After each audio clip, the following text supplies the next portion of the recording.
Hi guys pharma అనే మలయాళ web series అయితే ఓటీటీలో అవైలబుల్‌గా ఉంది. అండ్ ఈ వెబ్ సిరీస్ చూస్తే మనకు కొన్ని నిజాలైతే తెలుస్తాయన్నమాట. అసలు ఫార్మా ఇండస్ట్రీలో ఎలా ఉంటుంది? ఒక కంపెనీ తన సేల్స్‌ని అదేవిధంగా ప్రాఫిట్స్‌ని పెంచుకోవడానికి ఎటువంటి మోసాలకు పాల్పడతారనేది దీంట్లో చూపించడం జరిగిందనమాట. అదేవిధంగా ఒక మెడికల్ రిప్రజెంటేటివ్ లైఫ్ ఎలా ఉంటుంది? అతను ఎన్ని స్ట్రగుల్స్ ఫేస్ చేయాల్సి ఉంటుంది? అండ్ ఎన్ని మాటలు పడాల్సి ఉంటుంది? తన టార్గెట్స్‌ని అచీవ్ చేయడం కోసం అతను ఏం చేస్తాడు? ఎలా ముందుకెళ్తాడనేది ఈ వెబ్ సిరీస్‌లో చూపించడం జరుగుతుంది. ఈ వెబ్ సిరీస్‌లో మెయిన్ క్యారెక్టర్ 'కేపీ వినోద్' అనమాట. అతను ఒక మెడికల్ రిప్రజెంటేటివ్‌గా తన కెరియర్‌ని అయితే స్టార్ట్ చేస్తాడు. అండ్ త్రిశూర్ అనే ఊళ్ళో అతను తన కెరియర్‌ని స్టార్ట్ చేసి ఒక కంపెనీలో జాయిన్ అవుతాడు. అక్కడ ఫస్ట్ రోజు నుంచే స్ట్రగుల్ స్టార్ట్ అవుతుందనమాట.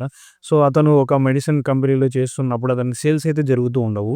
అటువంటి సమయంలోనే కంపెనీ ఒక కొత్త మెడిసిన్ అయితే లాంచ్ చేస్తుంది. దాన్ని ఛాలెంజింగ్‌గా తీసుకొని అతను డాక్టర్లతో పరిచయాలు పెంచుకొని, అదేవిధంగా పేషెంట్స్‌తో కూడా కొంచెం పరిచయాలు పెంచుకొని, తన సేల్స్‌ని కొంచెం కొంచెం పెంచుకుంటూ ఉంటాడు. అదేంటంటే మీకు ప్రెగ్నెంట్ లేడీస్‌కి ఇచ్చే ఒక డ్రగ్ అనమాట.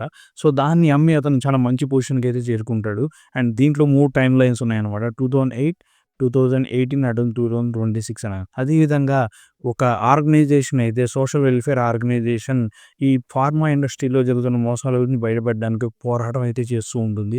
అండ్ ఫైనల్‌గా మీరు చూస్తే ఈ మెడికల్ రిప్రజెంటేటివ్ ఎవరైతే ఉన్నారో అతను దానికి సీఈఓ అవుతాడనమాట లాస్ట్‌లో.